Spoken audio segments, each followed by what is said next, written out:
안녕하세요. 직역슬로텍의 심진희입니다. 이번 시간에는 섹션 6-3인 가이드바 도면을 뽑아보도록 하겠습니다. 먼저 새로운 드래프트 창을 열어주시고요. 첫 번째 뷰를 불러오기 위해서 뷰 마법사 버튼을 이용해서 가이드바를 선택을 하겠습니다. 다음에 정면도를 정의하기 위해서 도면뷰 레이아웃에서 사용자 정의 버튼을 누르신 후 오른쪽 하단에 있는 큐브에서요. 오른쪽 상단에 있는 꼭지점을 선택한 뒤에 면 보기 기능을 이용해서 면을 선택하게 되면은 그 면이 정면으로 이렇게 보여지는 것을 보실 수가 있겠죠. 자, 이렇게 정면도를 정의한 후에 정면도라 우측면도를 선택을 하고 확인을 해서 도면뷰를 이렇게 뽑도록 하겠습니다. 다음에 주뷰를 선택을 하고 정면도를 할 뷰를 선택을 하고 평면도를 이렇게 뽑겠습니다. 다음에 모서리 그룹을 보시게 되면은 모서리 숨기기라는 기능이 있는데요. 제가 원하는 모서리를 선택을 해서 숨길 수가 있습니다. 자, 그래서 모서리 숨기기를 선택을 하시고 숨길 모서리를 제가 정면도에서 이렇게 다 선택을 해서 숨기도록 하겠습니다.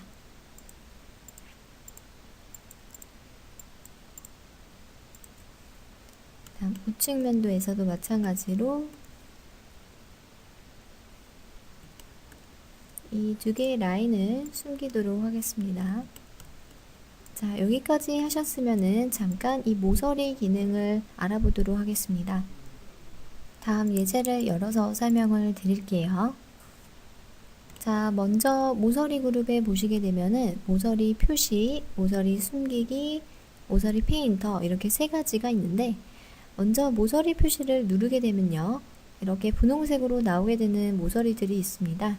지금 이 모서리가 현재 숨겨져 있는 모서리예요. 그래서 제가 선택을 하게 되면은 그 모서리를 보이는 모서리로 변경이 가능하고요. 다음에 ESC를 누른 후에 지금 보시면 제가 선택한 선은 보이는 선으로 변경이 됐죠. 그 다음에 이번에 아래에 있는 모서리 숨기기를 딱 선택을 하게 되면은 제가 원하는 선을 선택을 해서 모서리를 바로 숨기실 수가 있습니다. 이거는 3D 뷰랑 상관없이 이 2D 도면 뷰에서만 제가 원하는 라인을 선택을 해서 이렇게 수정이 가능한 거고요. 그 다음에 아래 보시면 모서리 페인터도 마찬가지로 제가 원하는 요소를 보임으로 설정한다던가 숨겨진 모서리 또는 그 모서리에 대한 색상이나 굵기, 유형 등을 변경하실 수가 있습니다. 예를 들어 색깔과 선의 유형, 굵기 등을 조정을 하시고 선택하면 제가 원하는 그 선의 속성으로 변경되는 것을 보실 수가 있죠. 이렇게 개별적으로 어떤 모서리에 대한 속성을 변경을 할 때 이 모서리 그룹에 있는 세 가지 명령을 이용해서 작업하실 수가 있습니다. 다음에 다시 도면으로 넘어가서 설명을 드리도록 할게요. 자, 다음에 중심선을 추가를 하기 위해서 주석 그룹에 있는 자동 중심선 명령을 선택을 하게 되면 명령 모음창이 나오게 되고 위쪽에 일단은 네 가지가 다 선택이 되어 있는데 일단 중심 마크 연결은 끄시고요. 세 가지만 켜 놓은 상태에서요. 도면뷰를 선택, 우측 면도도 선택해서 자동으로 중심선을 뽑아보도록 하겠습니다. 자, 여기서 잠깐 저번 시간에는 수동으로 중심선을 이용해서 뽑았고요. 이번에는 이제 자동 중심선을 이용해서 한번 뽑아왔는데 자, 뷰를 선택하면은 그 뷰에 대해서 자동으로 이 중심선들을 인식해서 표현을 해주는 기능입니다. 먼저 옵션을 보게 되면은 중심선에 대해 도면 뷰에서 센터 라인을 이제 추가하거나 제거할지 여부를 지정하는 거고요. 아래 중심 마크도 마찬가지고요. 이런 옵션의 설정 여부에 따라서 도면뷰를 선택을 했을 때 중심선이 표현이 되게 됩니다. 그래서 제가 이 네 가지 중에서 필요한 것들만 선택을 하고 선 및 마크 추가 버튼을 누른 뒤에 도면뷰를 선택하게 되면은 자동으로 중심선이 들어가게 되는 거죠. 그래서 만약에 제거를 누르고 도면뷰를 선택하면 다시 제거되는 것을 보실 수가 있고요. 다시 추가 이용해서 도면부 선택해서 자동 중심선들을 추가하실 수가 있습니다. 다음에 분할선을 한번 추가해 보도록 하겠습니다. 위쪽 평면도에서 오른쪽 마우스를 누르게 되면은 분할선 추가 기능이 있는데요. 자, 분할선 추가를 선택을 하신 후에 위쪽의 명령 모음 창에서 수직 분할과 분할선 유형은 원통형으로 바꾸겠습니다. 자, 다음에 여기서부터 여기까지 선택을 하신 후 마침을 누르면 자, 이렇게 분할선이 추가된 것을 보실 수가 있겠죠. 다음 분할선 추가 명령어를 좀 더 알아보고 넘어가도록 하겠습니다. 자, 분할선 같은 경우에 도면뷰를 선택을 하고 분할선 추가를 하게 되면요. 유형에는 지금 수직 분할과 수평 분할 이렇게 두 가지가 있는 것을 보실 수가 있고 수직 분할은 이렇게 수직 방향으로 분할선을 추가를 하는 거겠죠. 이번에 반대로 수평 분할은 수평 방향으로 절단뷰를 생성하는 옵션이고 오른쪽에 보게 되면 분할선 유형이라고 해서 총 5가지 형태로 분할선을 표현하실 수가 있습니다. 원하는 유형을 선택을 하고 영역을 지정해주면 분할선이 이렇게 추가된 것을 보실 수가 있겠죠. 자, 그러면 이 분할선을 수정을 하시면요. 수정을 하시려면 이 분할선이 추가되어 있는 뷰를 선택을 하고 명령 모음 창에서 맨 오른쪽을 보시게 되면 분할선 표시가 체크가 되어 있어요. 이 체크를 끄시면은 다시 원래대로 도면뷰가 보여지게 되고 이 분할선 라인을 선택해서 분할 간격이라든지 유형 등을 변경하실 수가 있습니다. 또한 분할선을 이제 지우시려면 제가 추가한 라인을 선택하고 딜리트 키를 눌러서 지우시면 되고요. 자, 그러면 다시 도면뷰로 넘어가 보도록 하겠습니다. 자, 이번에는 분할 단면뷰를 한번 생성해 보도록 하겠습니다. 도면뷰 그룹에 있는 분할 명령어를 선택을 하고 자, 우측 면도를 선택한 뒤 자, 분할 단면을 누르면은 스케치 환경으로 들어온 것을 보실 수가 있고 이때 그리기 그룹에 있는 곡선 명령어를 이용해서 자, 제가 임의로 이렇게 곡선을 한번 그려보도록 하겠습니다. 자, 이렇게 곡선을 다 그리신 후에요. 위쪽에 명령 모음창, 곡선 명령 모음창을 보시게 되면 닫힌 곡선이라고 있습니다. 선택하면 자, 이렇게 닫힌 곡선을 생성하실 수가 있어요. 하셨으면은 분할 단면 닫기를 누르시고요. 다음에 정면도에 마우스를 올려놓게 되면은 어디까지 분할 단면뷰를 표현할 것인지 컷아웃 깊이를 설정하실 수가 있습니다. 원의 중심 포인트를 선택을 하고 마지막으로 분할 뷰를 표현할 도면을 선택하게 되면 제가 그린 스케치 모양 안에 분할 단면뷰가 표현된 것을 보실 수가 있겠죠. 마찬가지로 다시 한번 분할 뷰를 선택을 하고 자, 우측 면도를 선택하고 이번에는 오른쪽에 역시 곡선을 하나 그리도록 하겠습니다. 자, 포인트를 이용을 해서 곡선을 생성한 뒤 역시 마찬가지로 닫힌 곡선을 이용해서 자, 이렇게 생성을 하겠습니다. 다음에 분할 단면 닫기 누른 후 역시 마찬가지로 분할 깊이, 컷아웃 깊이를 설정한 후 표현할 뷰를 선택하면 자, 오른쪽에도 동일하게 이렇게 분할 단면이 표현된 것을 보실 수가 있겠죠. 자, 이때 만약에 이렇게 분할 뷰를 표현을 하게 되면요. 저처럼 분할 스케치가 안 보이시는 분들도 계시고 아니면은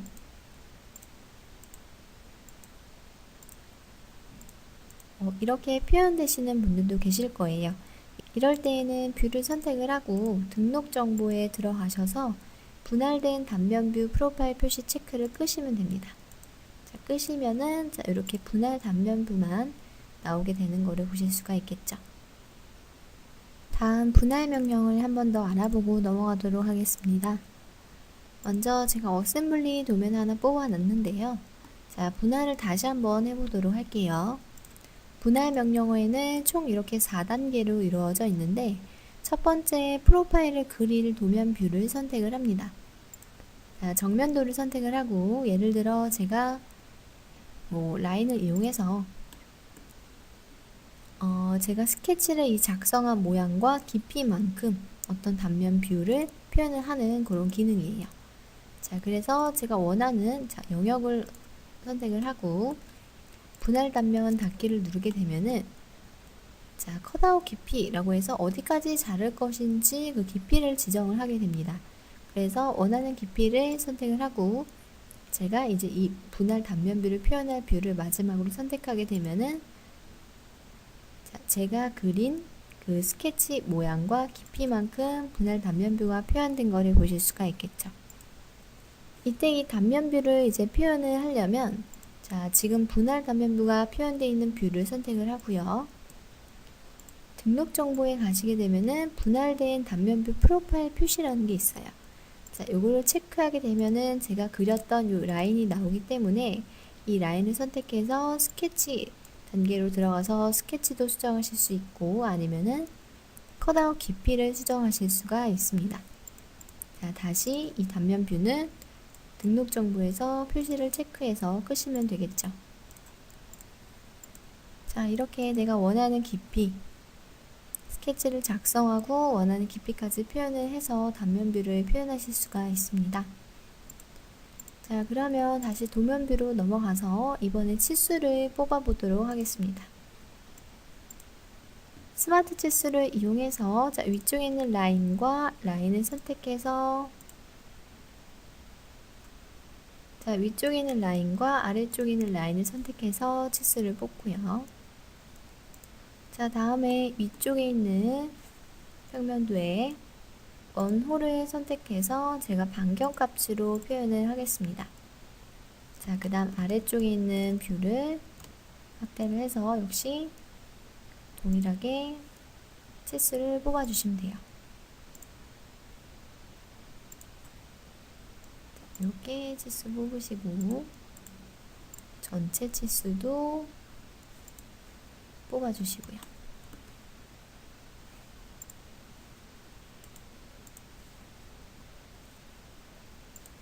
아래에 있는 치수도 마찬가지로 선과 선을 선택해서 이렇게 뽑으시면 되겠습니다.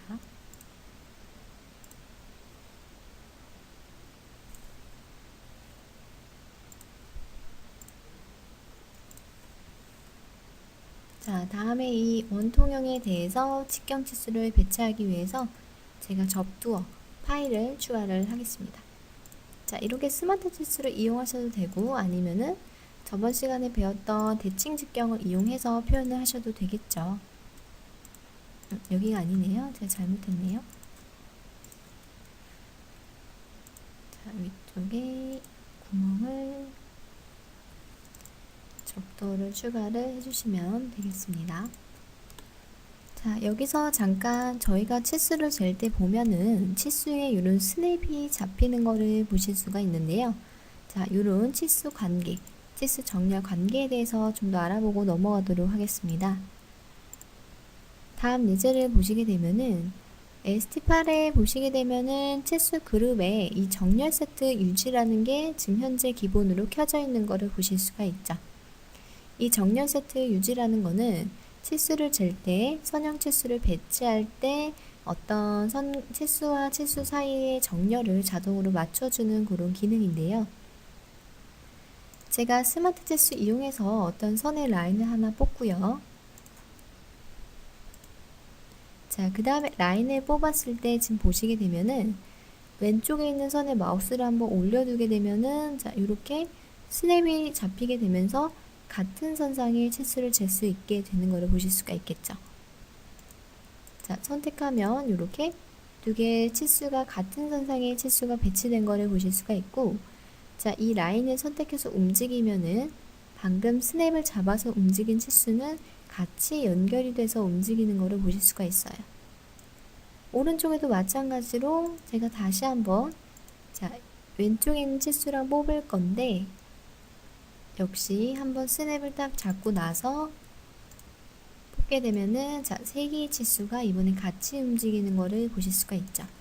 이렇게 이 정렬 세트 유지라는 거를 켜놓고 치수를 뽑게 되면요. 이렇게 스냅이 잡히는 것들은 같이 치수가 수정이 되게 됩니다. 치수가 같이 이동이 되게 되고요. 자, 그러면 만약에 정렬 세트 유지를 꺼 놓은 상태에서 치수를 한번 뽑아 보도록 할게요. 자, 하나를 뽑고요. 자, 요거는 제가 그냥 간단하게 스케치로 그려놨기 때문에 지금 치수 변경 모음창이 계속 나오는 거니까 신경 쓰지 마시고 그냥 보시면 될 것 같아요. 자, 그 다음에 라인을 역시 왼쪽에 있는 선과 같은 정렬 스냅을 이용해서 뽑는데, 자, 이렇게 뽑게 되면요, 지금 아까 정렬 세트 유지를 해서 뽑았을 때는 하나를 움직여도 세 개가 다 같이 움직였죠. 자, 근데 이번에 정렬 세트 유지를 꺼놓은 상태에서 치수를 움직이게 되면은, 자, 아까 정렬을 왼쪽에 있는 치수를 스냅을 잡아서 치수를 표현을 했지만, 자, 같이 치수가 이동되지 않는 걸 보실 수가 있겠죠. 이렇게 정렬 세트 유지를 켜놓은 상태에서 치수를 배치하게 되면요, 이렇게 같이 수정이 변경이 가능하고요. 자, 근데 만약에 자, 이렇게 수정이 됐는데, 만약에 오른쪽에 있는 거, 자, 이 치수 하나만 수정을 하고 싶다 하시면은 지금 같이 움직이고 있죠. 이 치수를 선택하고 오른쪽 마우스 눌러서 정렬 세트 해제를 하겠다 선택을 하게 되면, 자, 이 하나의 치수만 다시 움직이는 거를 보실 수가 있겠죠. 그러면 다시 정렬을 하려면 왼쪽에 딱 스냅을 맞춰 놓으면 같이 움직이는 거를 보실 수가 있어요. 왼쪽도 마찬가지로. 자, 그러면 세 개가 같이 이렇게 움직여지겠죠. 자, 그래서 이렇게 편하신 대로 정렬 세트 유지를 켜놓고 사용하시거나 꺼놓고 사용하시면 될 것 같습니다. 다음에 다시 도면으로 넘어가서 이번에 구멍에 대한 어떤 값을 표현을 하기 위해서 주석 그룹에 있는 콜아웃 명령어를 선택을 하시고 콜아웃 등록 정보창에서, 자, 제가 여기 형상 콜아웃이라는 것을 선택을 하겠습니다. 다음 확인을 하시고요. 명령 모음 창에서 제가 분할선을 누르고, 자, 콜아웃의 위치를 위로 바꿔 볼게요. 다음에 이 구멍, 카운트 오버의 구멍을 선택하고 뽑게 되면은, 자, 이렇게 자동으로 구멍의 값이 배치되는 것을 보실 수가 있죠. 자, 이 콜아웃이라는 기능은 어떤 지시선과 텍스트를 이제 동시에 표현이 가능하고요. 이런 구멍에 대한 값을 자동으로 추가할 수 있는 그런 기능입니다. 그래서 지금 콜아웃에서 이 등록 정보를 보시게 되면은 뭐 저장된 설정이라고 해서 여러 가지 이 콜아웃에 대한 그 설정 값을 저장해서 사용하실 수도 있고요. 이 텍스트 부분에 이 형상 콜아웃뿐만 아니라 제가 원하는 텍스트를 직접 입력해서 표현도 가능합니다. 아래 보시면 특수 문자들과 구멍에 대한 어떤 링크를 가지고 올 수 있는 이런 참조 형태의 아이콘들이 있고요. 텍스트와 지시선 부분에 보시게 되면 이 콜아웃 부분에 표현된 텍스트의 폰트 크기, 색상 또는 이런 텍스트에 대한 설정 부분을 조정하실 수가 있고, 자, 스마트 깊이 탭 같은 경우에는 어떤 그 구멍의 깊이 속성을 파악해서 일반 이제 단순홀과 나사홀을 구분해서 깊이 값을 참조가 가능하고요. 그러니까 오른쪽에 형상 콜아웃 같은 경우에는 이제 형상 콜아웃을 하고 구멍을 눌렀을 때 자동으로 구멍 값이 나오게 되죠. 그 자동으로 구멍 값이 이제 어떻게 표현되느냐, 그 값이 이 형상 콜아웃 여기 있는 이 부분을 따오게 돼요. 자, 그래서 어떻게 표현될 건지를 설정하실 수가 있고요. 다음에 명령 모음창 보게 되면, 자, 지시선만 추가할 건지 아니면 분할선까지 이렇게 표현을 할 건지 여부 설정이 가능하고, 또한 이 텍스트에 대한 뭐 정렬과 지시선 위에 표현할 건지 아니면 포함돼서 표현할 건지. 자, 예를 들어 뭐 한번 해볼게요. 막 포함을 하게 되면, 자, 제가 등록 정보에서 예를 들어 테스트라고 입력을 하고요. 자, 제가 지시선만 하게 되면, 자, 이런 식으로 나오게 되죠. 다음 분할선을 추가를 하고 콜아웃 위치를 위로 했을 때는, 자, 이런 식으로 표현이 되겠죠. 이렇게 지시선에서 이 텍스트의 위치 설정이 가능합니다. 자, 다음에 뭐 텍스트 밑줄이라고 해서 이 텍스트에 대한, 자, 밑줄을 이렇게 표현하실 수도 있고, 또한 평행 테스트라고 해서 제가 어떤 라인을 따라서 이렇게 평행하게, 제가 선택한 라인을 따라서 평행하게 콜아웃을 입력하실 수도 있습니다. 또한 텍스트 반전이라는 거는 제가 요거를 선택하고 텍스트 반전을 누르게 되면 반대 방향으로 표현되는 것을 보실 수가 있겠죠. 자, 이렇게 여러 가지 콜아웃 명령 모음 창을 보시면 될 것 같고요. 자, 다음에 이제 등각뷰를 배치를 하기 위해서 뷰를 이용해서 자, 우측면도 선택하고 등각뷰를 이렇게 뽑겠습니다. 자, 제가 뷰의 배율은 조금 줄일게요. 등각뷰를 선택을 하고 뷰의 배율은 한 1.5 정도로 맞춰 놓겠습니다. 다음에 모서리 설정에서 모서리 쉐이딩으로 표시하고 자, 회색 박스 나오게 되면은 바로 뷰 업데이트 버튼 누르시면은 뷰가 업데이트 되겠죠. 자, 이렇게 해서 이번 시간에 가이드바 부품 도면까지 완성을 해 보았습니다. 자, 그러면 다음 시간에는 본체 도면을 한번 작성해 보도록 하겠습니다. 감사합니다.